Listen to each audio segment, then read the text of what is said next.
¿Alguna vez has llevado una carga invisible que te hacía sentir que no merecías ser feliz? Y si te dijera que el dolor que sientes hoy puede ser el suelo fértil donde Dios hará brotar la mayor transformación de tu vida. Y si te dijera que eso que tú llamas culpa, Dios puede llamarlo llamado. Hoy quiero llevarte a un viaje profundo, muy profundo. Un viaje donde el Espíritu Santo tocará heridas ocultas, revelará verdades enterradas y sobre todo te liberará. Porque sí, existe un secreto escondido en la palabra de Dios. Un secreto que puede enseñarte cómo florecer, aún en medio del dolor. Y de eso vamos a hablar, ahora mismo. Imagínate a una mujer sentada sola en un banco de iglesia, cabeza baja, corazón apretado, convencida de que ha fallado a Dios, pensando que su historia está demasiado manchada como para volver a empezar. Pero lo que no sabía es que justo en ese punto, en el fondo del pozo, Dios ya estaba preparando su restauración. Esa mujer existe. Esa mujer soy yo. Y quizás también eres tú. ¿Cuántas veces has creído que necesitas castigarte por lo que hiciste? ¿Cuántas noches has llorado sintiendo que no mereces el perdón? Y si te dijera que ese dolor que sientes no es castigo, sino señal de que Dios todavía habla contigo. C.S. Lewis dijo, el sufrimiento es el megáfono de Dios para despertar a un mundo sordo. San Agustín escribió, Dios juzga mejor con misericordia que con justicia. Y Dietrich Bonhoeffer nos enseñó, solo quien sufre puede entender el sufrimiento de otro. Hoy quiero mostrarte por qué el enemigo usa la culpa como una cárcel espiritual y cómo la palabra de Dios tiene la llave para abrir esa celda. Vamos a descubrir juntos qué es la verdadera culpa y qué es solo una acusación del enemigo. ¿Cuál es la diferencia entre remordimiento y arrepentimiento espiritual? ¿Por qué el perdón de Dios es más grande que cualquier autocrítica? Pero antes de continuar, déjame decirte algo muy importante. Este canal apenas comienza su jornada para llevar la palabra de Dios al mayor número posible de personas. Cada visualización, cada suscripción es una semilla plantada en el reino del Señor. Tu participación no es solo un clic, es un acto de amor, un acto que me ayuda a cumplir este llamado divino de compartir el Evangelio con aquellos que tienen sed de verdad. Cuando te suscribes, no estás siguiendo solo un canal, estás uniéndote a una misión sagrada de transformación espiritual que puede alcanzar miles de vidas. En los próximos minutos descubrirás verdades que quizás nunca has escuchado antes. Vamos a exponer el poder oculto del arrepentimiento, el veneno escondido en la culpa y el secreto para transformar el dolor. En Jardín, quienes vieron mensajes como este hasta el final han testificado de sanidades emocionales, reconciliaciones familiares y nuevos comienzos que parecían imposibles. Sí, Dios tiene un nuevo tiempo para ti y comienza ahora. Antes de comenzar con el estudio bíblico, quiero invitarte a hacer 3 cosas sencillas, pero poderosas. 1. Escribe en los comentarios, yo elijo florecer. Ese acto de fe, aunque parezca pequeño, tiene poder. Ya hemos visto vidas transformadas por un simple comentario hecho con el corazón abierto. 2. Dale me gusta a este video. Puede parecer algo mínimo, pero es gigante en el mundo digital. El algoritmo lo interpreta como contenido relevante y empieza a mostrarlo a más personas que están sufriendo. Exactamente como tú tal vez estés ahora. Tu clic puede ser el canal para el milagro de alguien. 3. Escribe también paz en Cristo. Cada comentario como ese Es como una oración silenciosa que resuena en la eternidad. Hemos recibido testimonios de personas que fueron tocadas por Dios después de escribir esas palabras de compromiso. Ahora, respira profundo. Estamos a punto de comenzar una jornada de sanidad, de liberación y de renacimiento. Y te lo prometo, lo que vas a escuchar hoy puede ser el punto de inflexión de tu alma. Prepárate, porque en el próximo capítulo vamos a descubrir juntos qué es realmente la culpa en la Biblia y cómo puede ser vencida.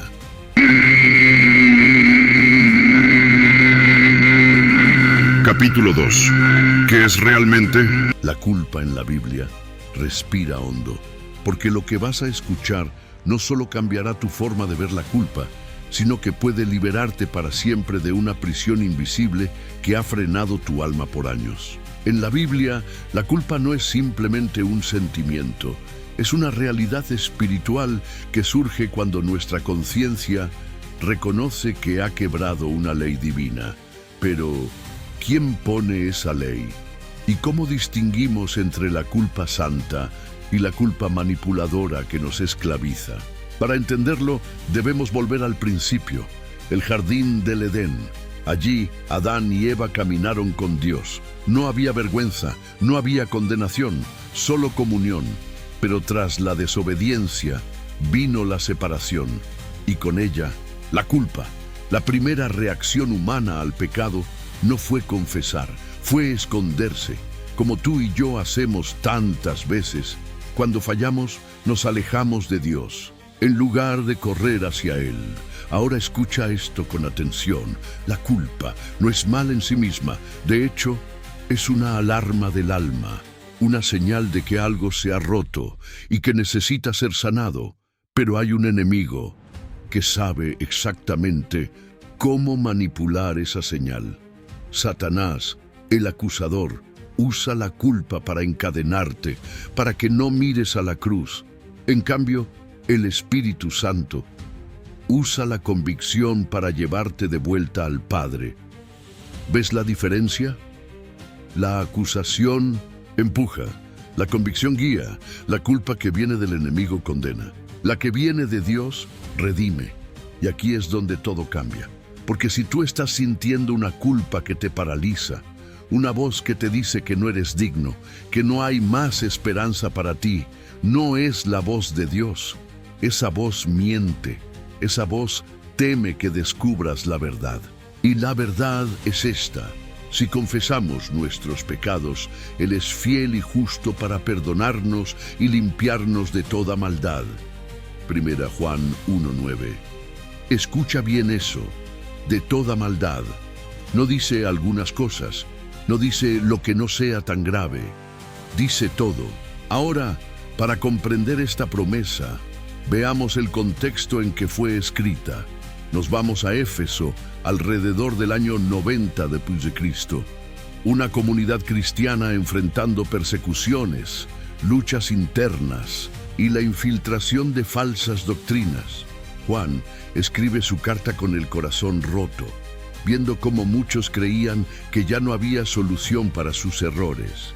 Él les responde con autoridad y ternura: hijitos míos, estas cosas os escribo para que no pequéis.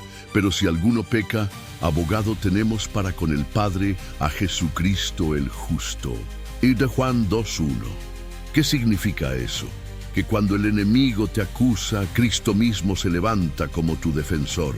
Jesús no minimiza tu dolor. Él lo entiende. Él lo llevó sobre sí en la cruz. Y por eso puede perdonarte completamente. Ahora quiero llevarte más profundo. Vamos a ver algunas palabras en griego que aparecen en este pasaje. La palabra confesar en 1 Juan 1:9 es homologeo, que significa literalmente decir lo mismo que Dios dice, es decir, aceptar su diagnóstico, pero también aceptar su cura. Y la palabra para pecado es amartía, que se traduce como errar el blanco. No se trata solo de maldad, sino de desviarse del propósito. Eso cambia todo, ¿verdad? Porque tal vez tu pecado no fue maldad pura, sino haber dejado de vivir en el propósito de Dios. Y eso se puede restaurar. Ahora quiero que imagines algo. Imagínate que tu alma es como un campo quemado por el fuego, negro, seco, sin vida. Pero justo debajo de esa ceniza hay semillas que no murieron, y cuando cae la lluvia del perdón, esas semillas brotan con más fuerza que nunca. Así es la gracia de Dios. La culpa te quema, pero su misericordia hace brotar lo nuevo. Aplicaciones prácticas para esta semana. 1. Identifica una voz de culpa que te ha perseguido. 2. Escríbela en un papel, nómbrala, reconócela. 3. Ora declarando. 1 Juan 1:9 sobre esa situación. 4. Rompe el papel como acto simbólico de liberación. 5.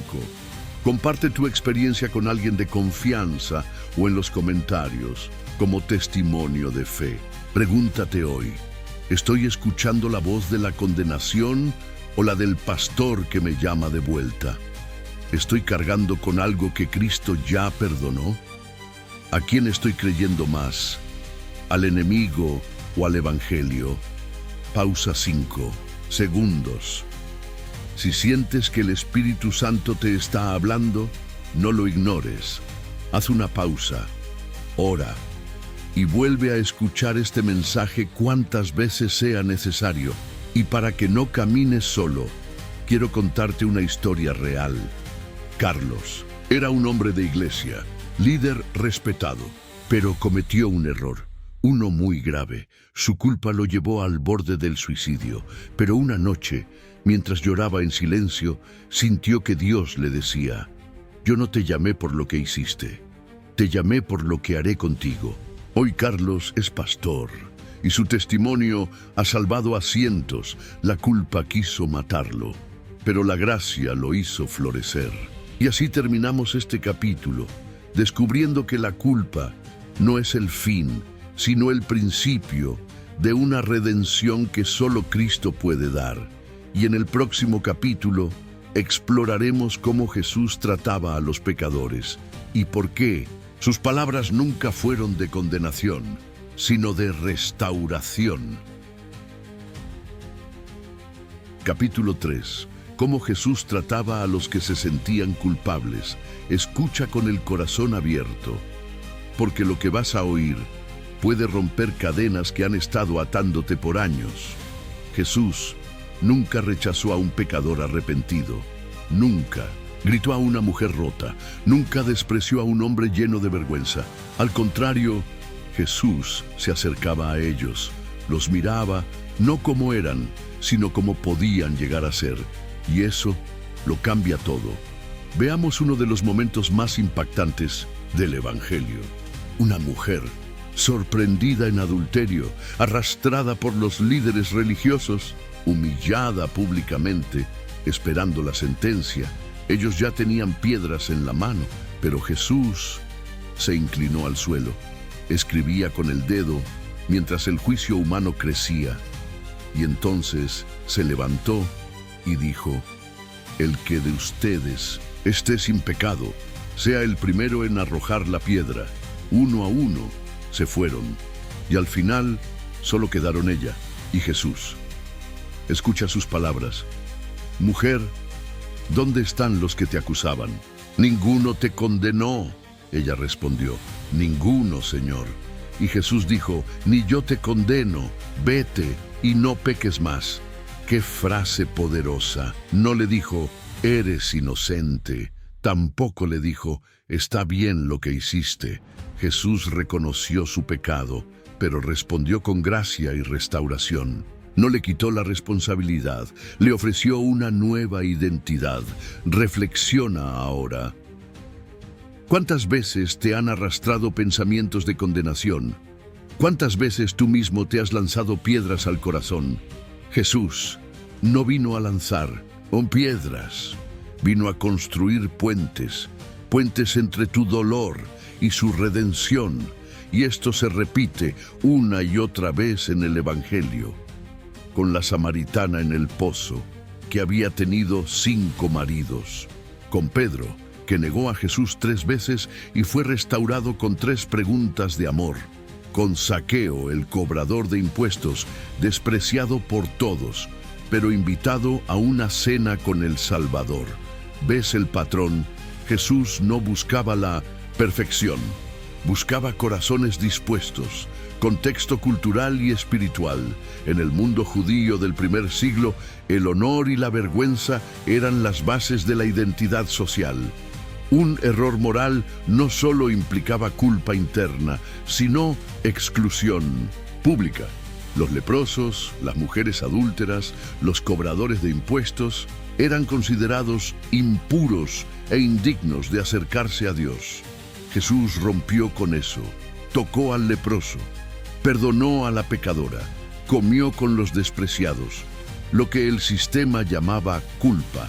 Jesús lo transformaba en gracia visible y lo hacía con un poder suave, un amor firme y una ternura que desarma cualquier condena. Análisis lingüístico. La palabra griega usada en Juan 8 para condenar es katakrinó, que no solo significa juzgar, sino sentenciar con castigo. Jesús dice, ni yo te catacrino, es decir, no solo te perdono, cancelo la sentencia que el mundo puso sobre ti. Aplicaciones prácticas. 1. Recuerda un momento en que sentiste vergüenza profunda y tráelo ahora a la luz de Cristo. 2. Lee Juan 8:1-11 en voz alta. Hazlo como si tú fueras la mujer. 3. Cambia tu oración. Ya no digas, Señor, lo arruiné otra vez. Di, Señor, gracias porque tu misericordia es más grande que mi caída. 4.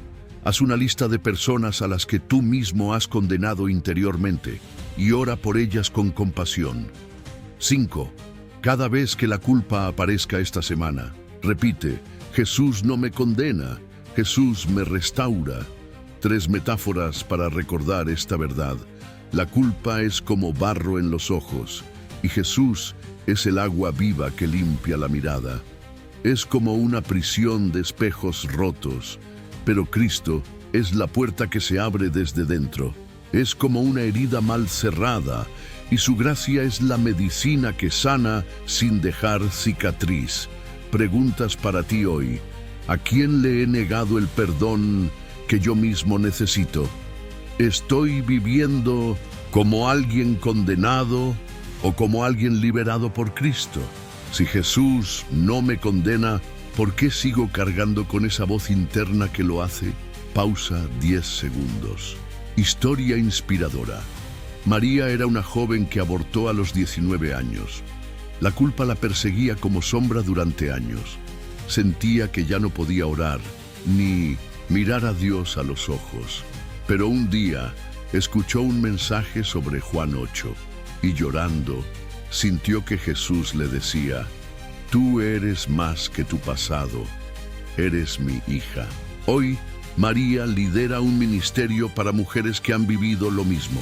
Su mayor herida se convirtió en su mayor llamado.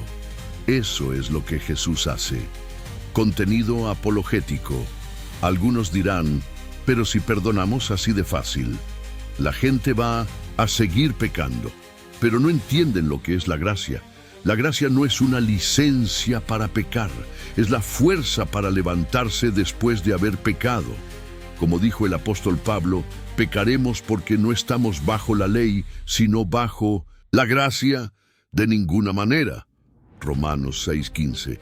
La gracia de Jesús no justifica el pecado, pero justifica al pecador que se arrepiente. Y eso es el escándalo hermoso del Evangelio. Transición al próximo capítulo. Hoy vimos cómo Jesús no condena, cómo restaura al caído, cómo transforma la culpa en llamado. Pero en el siguiente capítulo vamos a ir aún más profundo. ¿Qué pasa cuando no sentimos que hemos sido perdonados, aunque lo sepamos intelectualmente? ¿Qué hacer cuando la culpa persiste incluso después del arrepentimiento? y cómo podemos vivir cada día sin recaer en esa vieja prisión interior. Nos vemos en el próximo capítulo.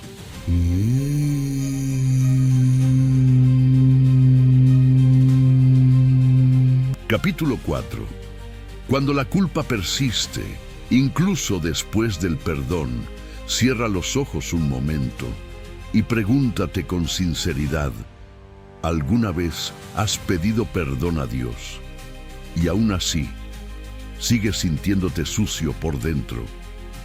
¿Te has preguntado por qué, aunque sabes que Él te perdonó, tu alma no logra sentirse libre? Esa es la culpa persistente, esa voz silenciosa que sigue repitiendo tus errores, aunque ya fueron cubiertos por la sangre del Cordero. Esa prisión sin barrotes, pero con memorias que duelen, con pensamientos que acusan, con silencios que gritan más que cualquier palabra. Hoy vamos a desactivar esa trampa del enemigo, porque el hecho de que tú no sientas el perdón no significa que Dios no lo haya dado. Vamos a entenderlo profundamente. Primero, una verdad espiritual clave.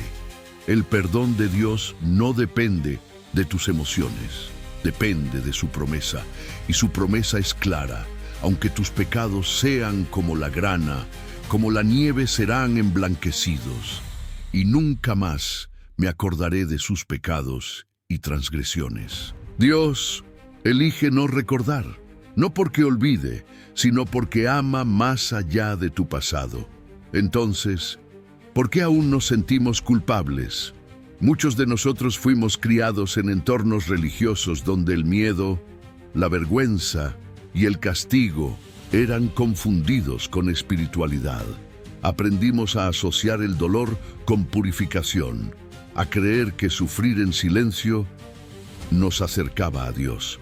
Pero eso no es evangelio. Jesús no murió para que vivas con miedo de su presencia. Murió para que vuelvas a ella con confianza. Y esa confianza no se basa en lo que tú sientas, sino en lo que Él hizo. Ahora pues, ninguna condenación hay para los que están en Cristo Jesús. En griego, la palabra usada aquí para condenación significa juicio final, sentencia firme. Es decir, si estás en Cristo, tu juicio fue cancelado. Y si el cielo no te condena, ¿por qué tú sigues haciéndolo? Imagínate que Dios ha roto el acta de acusación contra ti, pero tú la sigues reescribiendo cada mañana. Eso es lo que muchos hacen sin darse cuenta, y es tiempo de romperla para siempre. Aplicaciones espirituales. Toma una hoja de papel. Escribe allí todos los errores que aún te causan culpa. Léelos en voz alta frente a una cruz. Luego, rompe ese papel y di: esto fue borrado por la sangre de Cristo. Haz esto una vez por semana si es necesario, hasta que tu alma empiece a creer lo que tu espíritu ya sabe. Y cada día, declara en voz alta: ahora no hay condenación para los que están en Cristo Jesús. Porque la fe viene por el oír, incluso cuando es tu propia voz. Metáforas visuales. La culpa persistente es como una sombra al mediodía, que solo desaparece cuando te colocas directamente bajo la luz. Es como un eco que repite mentiras, hasta que decides hablar más fuerte con la verdad. Es como cargar una mochila llena de piedras, cuando Jesús ya te ofreció llevarla por ti. Preguntas para reflexión. ¿Estoy creyendo más en mis sentimientos que en las promesas de Dios? ¿Estoy buscando pagar por algo que Cristo ya pagó completamente? ¿Qué me impide soltar esa carga que ya no me pertenece? Si sientes que el Espíritu Santo te está hablando, no lo ignores. Haz una pausa, ora y vuelve a escuchar este mensaje cuantas veces sea necesario. Historia real. Alejandro era un joven cristiano que había caído en adicciones. Oró, lloró, se arrepintió y fue perdonado. pero aún sentía que Dios lo miraba con desconfianza. Hasta que un mentor le dijo: el mismo día que te arrepentiste, el cielo celebró. El único que sigue mencionando tu pasado no es Dios, es el acusador. ¿A quién vas a escuchar? Esa frase cambió su vida y puede cambiar la tuya hoy mismo. Contenido apologético. Quizás te preguntas: ¿y si me siento culpable? ¿No será porque aún tengo algo sin resolver? Buena pregunta. A veces, sí, la culpa persistente puede ser una señal del espíritu que te lleva a restaurar algo, pero otras veces es solo una mentira repetida por años. ¿Cómo distinguirlo? Si te lleva a orar, reconciliar, sanar, es convicción. Si te paraliza, aísla y deprime, es acusación. Recuerda, el enemigo sabe usar versículos, pero los tuerce para hacerte dudar del amor de Dios. Jesús no vino a alimentar tu culpa, vino a romperla desde la raíz. Hoy descubrimos que sentir culpa no siempre significa estar en pecado y que el perdón ya fue dado, aunque aún estés aprendiendo a recibirlo. Pero en el próximo capítulo vamos a descubrir algo que va aún más allá. Cómo convertir las cicatrices de tu pasado en armas espirituales para bendecir a otros, porque tu dolor puede ser tu ministerio y tu historia la llave que abrirá otras cárceles. Capítulo 5. Tus cicatrices pueden sanar a otros. Tal vez pienses que tu historia es demasiado oscura. Tal vez aún crees que tus errores te descalifican para hablar del amor de Dios. Pero hoy vengo a decirte algo que puede cambiar tu vida para siempre. Tus cicatrices pueden ser el testimonio que otros necesitan para sanar. Dios no desperdicia dolor. Él transforma, redime, reutiliza. Toma lo que el enemigo quiso usar para destruirte y lo convierte en arma de luz. ¿Recuerdas a Tomás? Uno de los discípulos, el que dudó, el que dijo: si no veo la marca de los clavos en sus manos, no creeré. Jesús pudo haberse molestado, pudo haberlo reprendido por su incredulidad, pero no lo hizo. Jesús se mostró con las cicatrices abiertas, y fue justamente a través de esas heridas que Tomás creyó. Detente un segundo y escucha bien. Jesús resucitó glorioso. Pudo haber aparecido sin ninguna marca, pero eligió mantener sus cicatrices. ¿Por qué? Porque esas cicatrices eran la prueba del amor, la evidencia del precio, el puente entre la duda y la fe. Y así también es contigo. Tus heridas del pasado, tus caídas, tus errores, pueden convertirse en la puerta de fe para otros, si decides dejarlas abiertas con propósito. Tal vez caíste en una adicción, tal vez traicionaste, tal vez fuiste traicionado, tal vez perdiste todo y pensaste que nunca podrías hablar de Dios otra vez. Pero escucha esta verdad con el alma. Aquel que ha sido roto puede hablar con autoridad a los rotos, porque conoce el camino, porque lleva las cicatrices, pero también la restauración. Contexto bíblico. El apóstol Pedro negó a Jesús 3 veces y fue restaurado 3 veces por el mismo maestro que había traicionado. Y fue el predicador del primer gran sermón de la iglesia en Pentecostés. Pablo, el perseguidor de cristianos, escribió gran parte del Nuevo Testamento. María Magdalena, de quien Jesús expulsó 7 demonios, fue la primera en ver al Cristo resucitado. ¿Lo ves? Dios no busca perfectos, Dios busca disponibles, gente que diga: Señor, úsame aún con mis cicatrices. Aplicaciones, prácticas. Piensa en el área donde más sufriste. Escribe un testimonio de cómo Dios comenzó a restaurarte. Graba un video, escribe una publicación, compártelo con alguien. Ofrécelo como una semilla. No guardes tu historia, porque tu historia es herramienta de sanidad. 5 formas concretas de usar tu cicatriz como ministerio. Escucha con compasión al que pasa por lo que tú viviste. Ora con autoridad en áreas donde tú fuiste sanado. Ayuda a prevenir en otros lo que a ti te destruyó. Comparte recursos, versículos y consejos que te ayudaron. Permanece sensible cada dolor superado. Te convierte en puente para alguien más. Metáforas espirituales. Una cicatriz es una herida que ya no duele, pero recuerda, es como un faro que brilla desde la roca donde una vez naufragaste. Es como una grieta en una vasija por donde ahora sale la luz. Preguntas reflexivas. ¿Qué historia estoy guardando que podría sanar a alguien más? Si la comparto, mis cicatrices me dan vergüenza o son un trofeo de la gracia. Estoy dispuesto a mostrar mi humanidad para que Dios reciba toda la gloria. Haz silencio y escucha lo que el Espíritu te susurra ahora.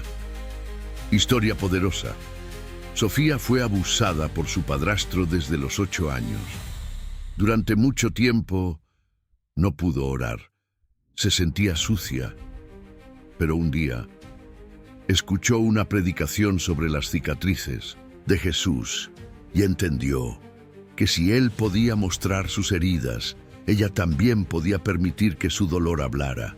Hoy, Sofía lidera un grupo de apoyo para mujeres abusadas y su historia ha salvado vidas. No porque haya olvidado, sino porque eligió no esconder más. Tu dolor no es tu enemigo. El silencio sí lo es. Contenido apologético. Algunos preguntan, ¿no deberíamos dejar el pasado atrás? Sí, pero no ignorarlo. Sanar no es olvidar, es recordar, sin revivir. Es mirar atrás y ver hasta dónde te trajo la gracia. Jesús no escondió su cruz. Tampoco tú necesitas esconder la tuya. Las cicatrices testifican que hubo una batalla y que tú sobreviviste con él. Transición al próximo capítulo. Hoy descubrimos que tus cicatrices no son debilidad, son evidencia de resurrección. Pero en el siguiente capítulo daremos un paso profético.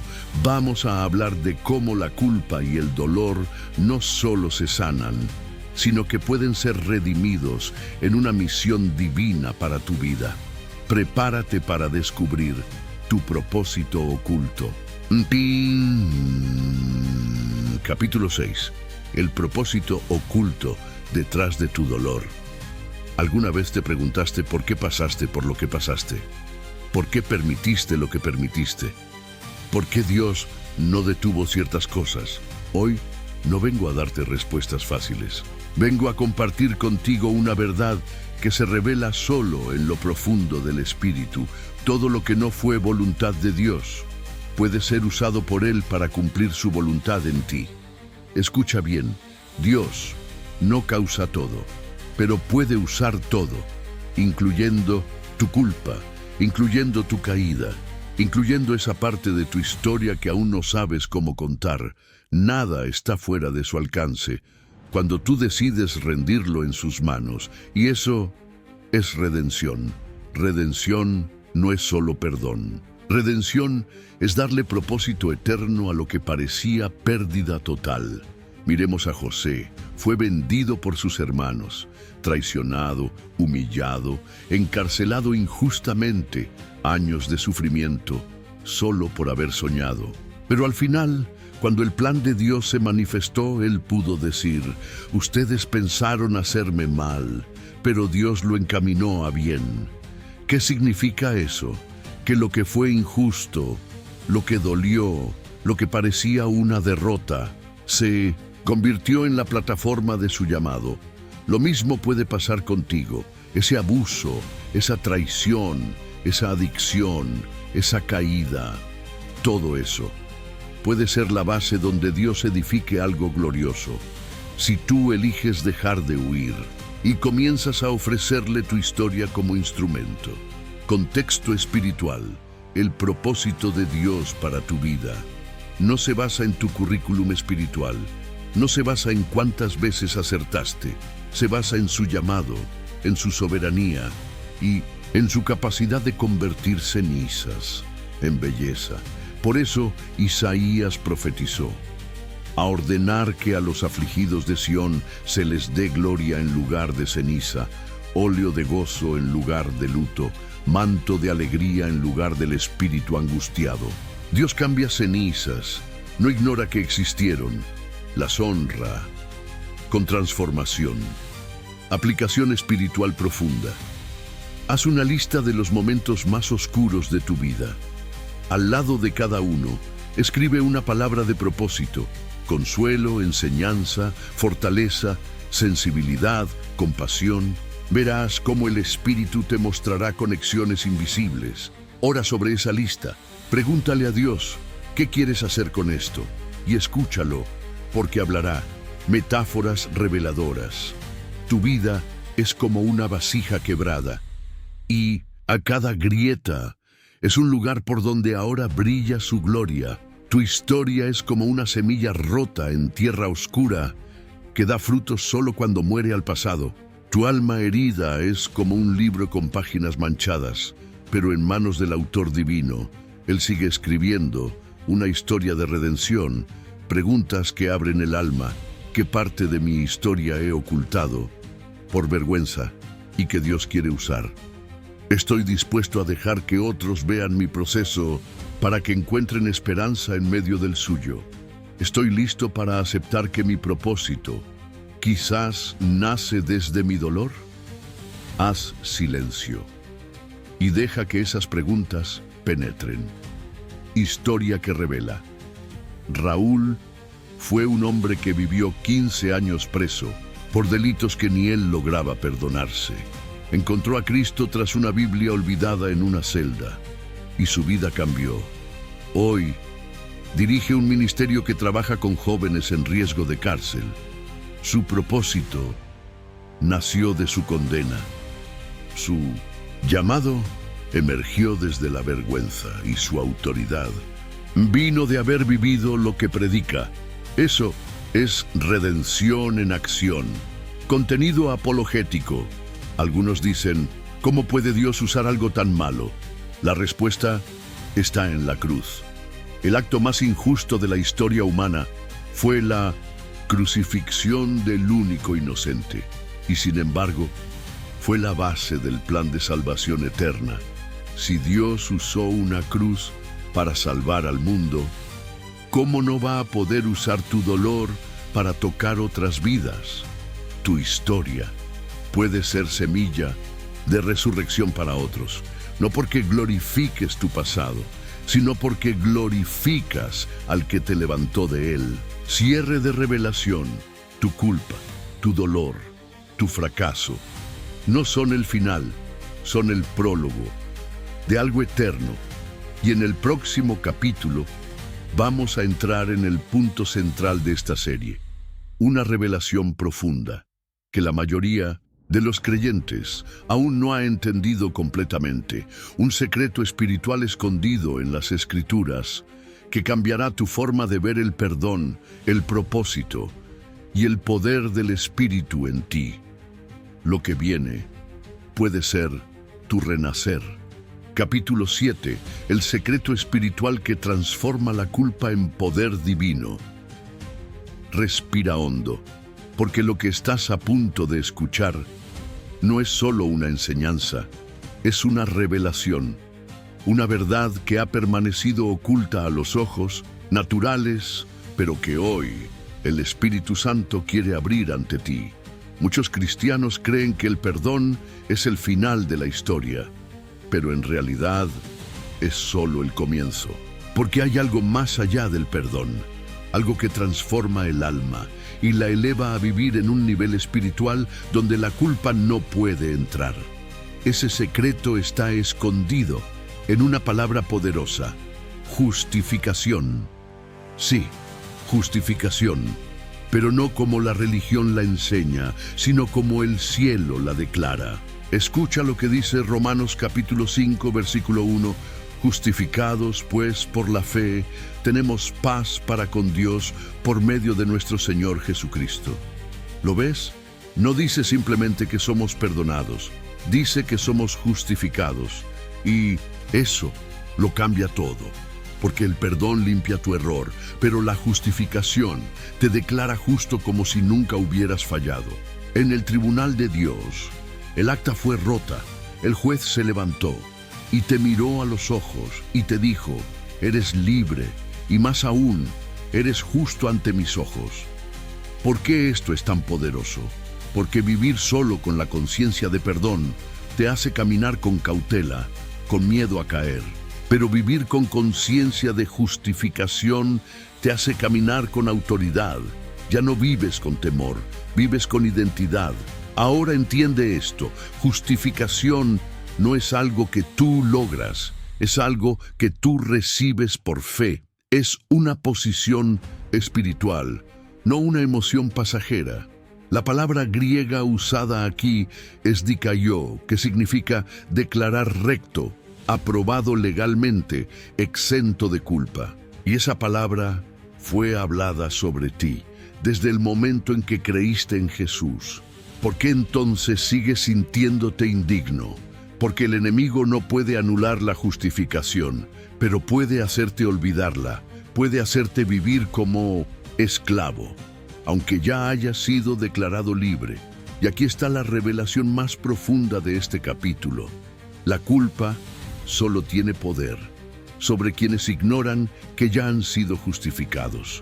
Escucha de nuevo. La culpa solo persiste donde la justificación no ha sido comprendida.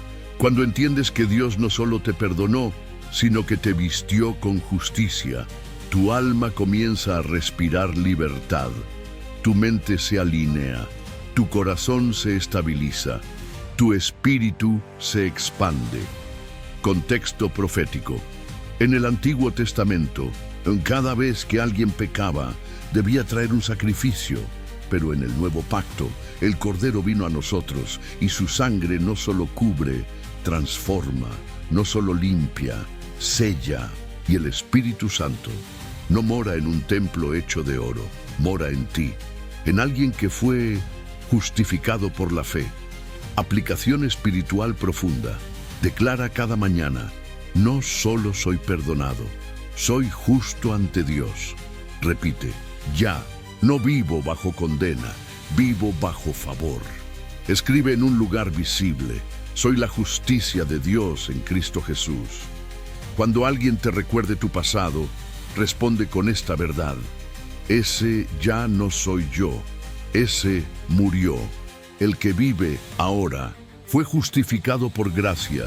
Haz este ejercicio. Toma una prenda blanca, póntela, mírala como símbolo de cómo Dios te ve cada día y di: así es como el cielo me contempla, sin manchas, sin culpa, sin cadenas. Metáforas que despiertan. Tu alma es como un libro manchado que el Espíritu reescribe con tinta invisible del cielo. Es como una casa abandonada que fue comprada por el rey, restaurada y convertida en palacio. Es como un reo perdonado, que no solo fue liberado, sino adoptado por el juez. Preguntas reveladoras. ¿Estoy viviendo como perdonado o como justificado? ¿Me veo como Dios? ¿Me ve o como mis errores me definieron? ¿Estoy repitiendo mi pasado o afirmando mi nueva identidad en Cristo? Haz silencio y deja que esa palabra, justificación, penetre hasta lo más profundo. Testimonio profético. Lucía vivió años atrapada en culpa tras un aborto. Aunque sabía que Dios la había perdonado, no se sentía digna, hasta que un día leyó Romanos 5 y entendió que no solo era perdonada, sino declarada justa por Dios. Hoy ella lidera un grupo de discipulado para mujeres con heridas similares, y cuando ora por ellas, lo hace con la autoridad de quien ya no vive bajo sombra, sino bajo justificación divina. Apelo espiritual. Tú también puedes vivir así, libre, ligero. consciente de que cada vez que Dios te mira, no ve tus fracasos, ve a su Hijo, ve a alguien justificado por amor. Nuevo llamado al canal. En este momento de revelación espiritual, te pido que consideres ayudar a este canal que aún es pequeño, pero que tiene como única misión llevar estas verdades profundas a todo aquel que anhela acercarse a Dios.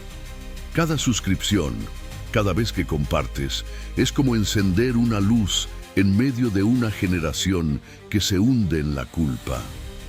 Tu apoyo no es solo digital, es ministerial y puede hacer la diferencia entre una vida que permanece en oscuridad y una que encuentra el camino a casa.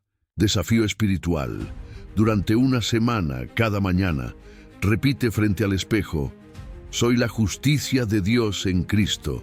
Y luego, actúa como tal. Habla con autoridad, ora con fe, camina con cabeza en alto y comparte esta verdad con al menos una persona. Tu voz puede ser la llave que libere a alguien más. Cierre profético. Esto no ha terminado. Apenas estamos en la mitad. En los próximos capítulos vamos a desatar verdades aún más profundas. Vamos a hablar de restauración emocional, batallas internas y cómo mantener esta libertad viva todos los días. Pero por ahora, respira, porque el cielo ya te ha declarado justo, limpio y amado eternamente. Capítulo 8. Restauración emocional. Dios también sana lo que sientes. Hasta ahora hemos hablado de culpa, de perdón, de justificación, pero hay algo que muchos olvidan. Dios no solo quiere sanar tu alma, también quiere restaurar tus emociones, porque ¿de qué sirve saber que fuiste perdonado si tu corazón sigue roto por dentro? Hay heridas que no sangran por fuera, pero que supuran todos los días por dentro. Heridas que cambian tu forma de amar, de confiar, de mirar la vida. Heridas que nacen de la culpa, pero crecen cuando nadie las toca. Hoy, el Espíritu Santo quiere tocar lo que nadie ha tocado, lo que escondiste detrás de sonrisas, lo que aprendiste a enterrar para sobrevivir, porque el Dios que te perdona también te restaura emocionalmente. Salmo 147, verso 3. Él sana a los quebrantados de corazón y venda sus heridas. Dios no ignora tu dolor, lo recoge, lo abraza y lo convierte en un lugar de encuentro. No estás solo, no estás rota para siempre. Hay un proceso y un poder que puede devolverte la alegría que pensabas perdida. Contexto bíblico. David fue un hombre según el corazón de Dios, pero también alguien que conoció el abismo emocional. En el Salmo 38, él dice: estoy encorvado, abatido en gran manera, ando enlutado todo el día, se agita mi corazón, me ha dejado mi vigor, y aún la luz de mis ojos me falta. Eso es una depresión profunda, pero aún así, Dios no lo desechó, lo formó, lo levantó, y a través de él escribió himnos que han sanado generaciones. Tu emoción rota no es señal de derrota espiritual, es tierra fértil para la sanidad del cielo. ¿Cómo comienza la restauración emocional? Reconociendo la herida, entregándola sin miedo, permitirte llorar delante de Dios, pedir consuelo, y abrir tu alma como un cuarto cerrado, que por fin deja entrar la luz. Haz este ejercicio hoy mismo. Busca un lugar a solas, cierra tus ojos y di con honestidad: Señor, esto me duele. Llora si lo necesitas. Respira. Permite que el Espíritu Santo te abrace. Recuerda, el consuelo no es solo un concepto, es una persona. El Espíritu de Dios es llamado Consolador porque su presencia alivia. Aplicaciones prácticas para tu sanidad. Escribe una carta a tu yo del pasado, pero esta vez con compasión. Lee en voz alta El Salmo 34. Permítete sentir lo que negaste por años. Busca a alguien de fe que pueda orar contigo. No te aísles. El aislamiento es el terreno favorito del enemigo. Metáforas que curan. Tus emociones son como un jardín descuidado, pero cuando Dios entra, poda, limpia, siembra y hace florecer de nuevo. Son como una partitura rota, pero en manos del maestro, incluso los silencios se convierten en música sagrada. Son como una vasija de barro quebrada, pero el alfarero no la desecha, la vuelve a moldear con ternura y fuego santo. Preguntas de restauración. ¿Qué emoción llevo años ignorando? ¿A quién no he perdonado porque temo enfrentar lo que siento? ¿Estoy permitiendo que Dios toque mis emociones o solo mis pensamientos? Haz silencio ahora y deja que el Espíritu escarbe donde tú ya no quisiste volver. Testimonio real. Valeria fue abandonada por su madre a los 6 años. Aunque recibió a Cristo, sentía un vacío que nada llenaba. Hasta que un día, orando con lágrimas, le dijo: Espíritu Santo, ¿puedes ser mamá para mí también? Esa noche soñó que una voz le decía: nunca te dejé sola, siempre estuve en el cuarto, esperando que me dejaras entrar. Desde ese día, su corazón cambió, no porque olvidó su pasado, sino porque ya no lo vivía sola. Contenido apologético. Algunos dicen: pero si ya fui perdonado, ¿por qué me siento mal? Porque somos espíritu, alma y cuerpo. Y Dios quiere sanar todo, no solo tu estatus espiritual, sino tu capacidad de sentir sin dolor constante. Jesús lloró, Jesús sudó sangre, Jesús entendió el sufrimiento emocional y por eso puede consolarte como nadie más. Cierre emocional. Hoy no viniste solo a escuchar un mensaje, viniste a tener un encuentro con el Dios que conoce cada rincón de tu alma y que aún así te ama con un amor invencible. Y en el próximo capítulo vamos a descubrir algo aún más profundo. Cómo evitar volver a caer en los mismos patrones de culpa emocional. Cómo sellar nuestra sanidad para vivir en libertad real. Lo que viene será como un ancla, firme para tu alma. Prepárate. Capítulo 9. Cómo sellar tu libertad y no volver atrás. Después de tanto sanar, de tanto soltar, de tanto llorar delante de Dios, una de las mayores batallas es esta: no volver a lo mismo, porque el enemigo no se rinde fácilmente. A veces no puede detener tu sanidad, pero intenta robarla después, y para eso usa herramientas sutiles: un recuerdo, una palabra mal dicha, una comparación, una culpa vieja que vuelve disfrazada de prudencia. Por eso hoy vamos a aprender cómo sellar tu libertad, cómo cerrar la puerta al pasado y vivir protegido por la verdad. Primera verdad: la libertad no se siente, se sostiene con convicción. Jesús dijo: conoceréis la verdad y la verdad os hará libres. Él no dijo: sentirán libertad, dijo: conocerán. Eso significa que tu libertad no depende de tu estado emocional, sino de cuánto te apropias de lo que Dios ya declaró sobre ti. Entonces, ¿cómo sellar esa libertad? Con 3 llaves espirituales. Primera llave: identidad recordada. Tienes que repetirte todos los días quién eres en Cristo, no quién fuiste, no lo que hiciste, no lo que otros dijeron de ti. Tienes que hablar con tu alma, como lo hacía David: bendice, alma mía, al Señor y no olvides ninguno de sus beneficios. La libertad se refuerza con memoria espiritual. Cuando el enemigo te hable del pasado, responde con la palabra. Segunda llave: vigilia emocional. No todo pensamiento merece tu atención. No todo sentimiento es verdad. No toda memoria es guía. Hay pensamientos que no vienen de ti, sino que fueron sembrados por el enemigo para debilitarte.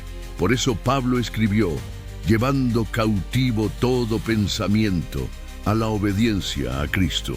Tú tienes autoridad para frenar lo que contamina tu alma. Tienes derecho a filtrar lo que entra. Tercera llave, disciplina espiritual. La libertad también se cuida con práctica.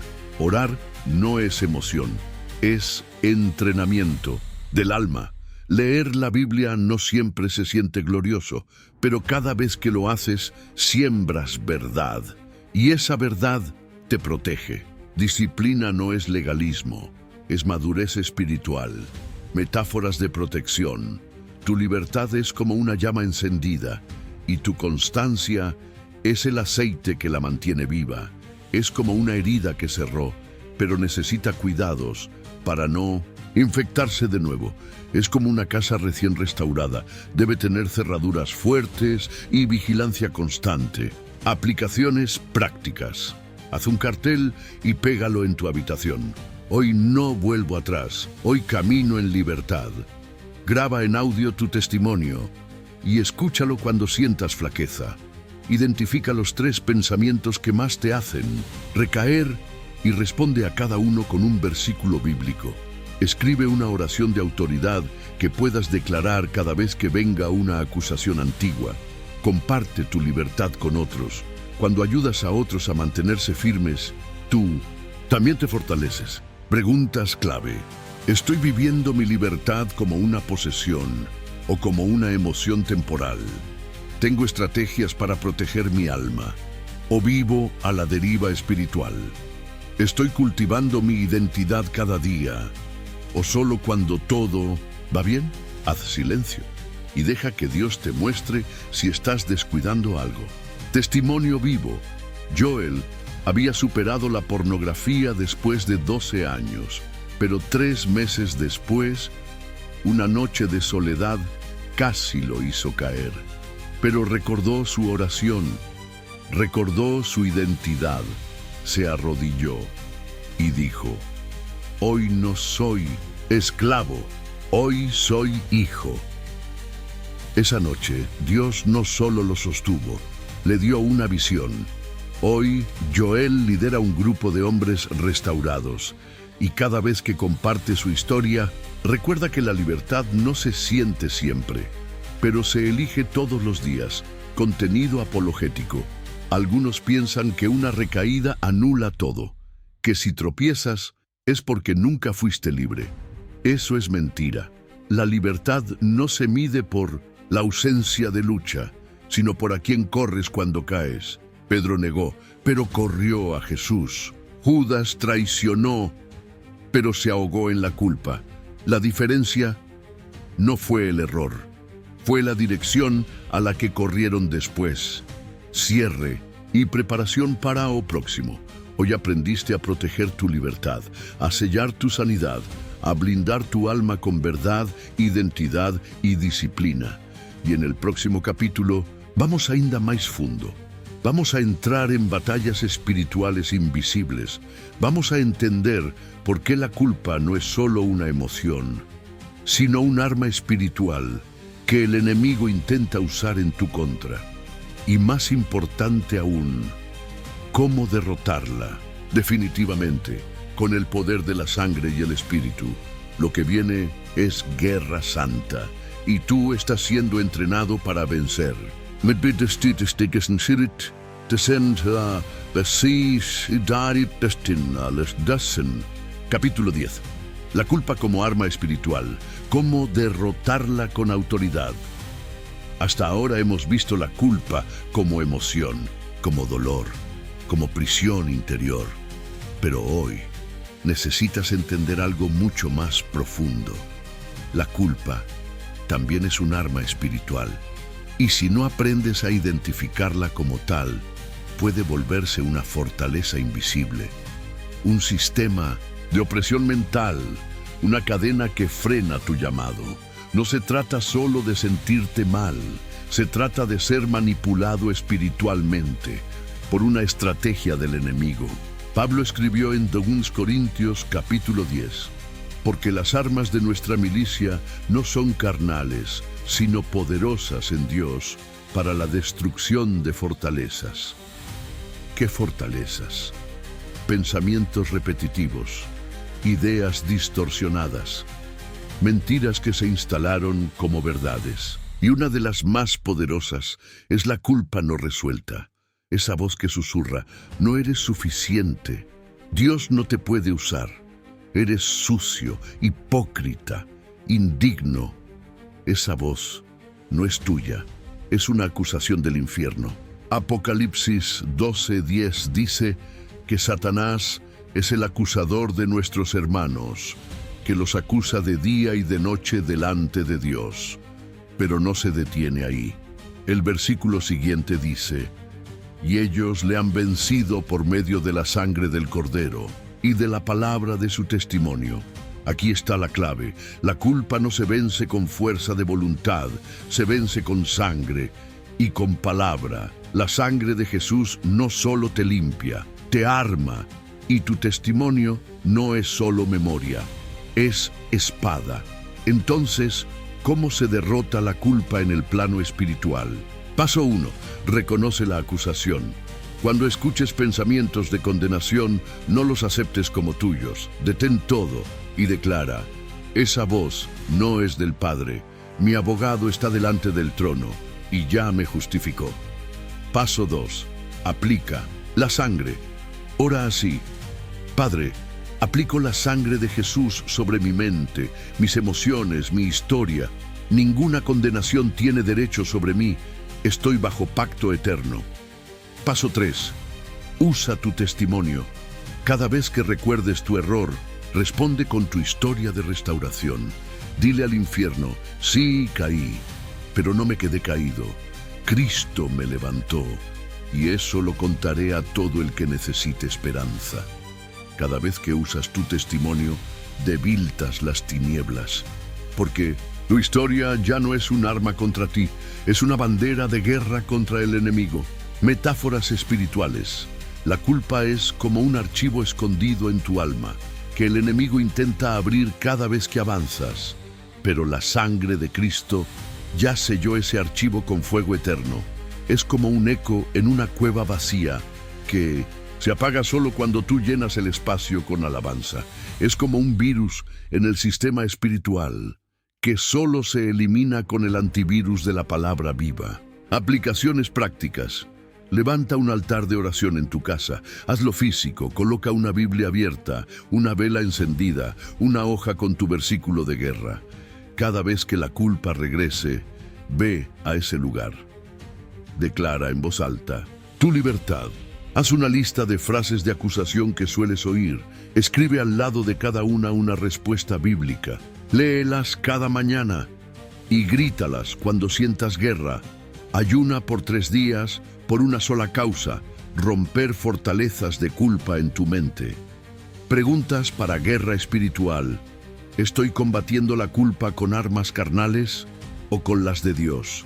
¿Reconozco cuando el enemigo me acusa o lo confundo con mi conciencia?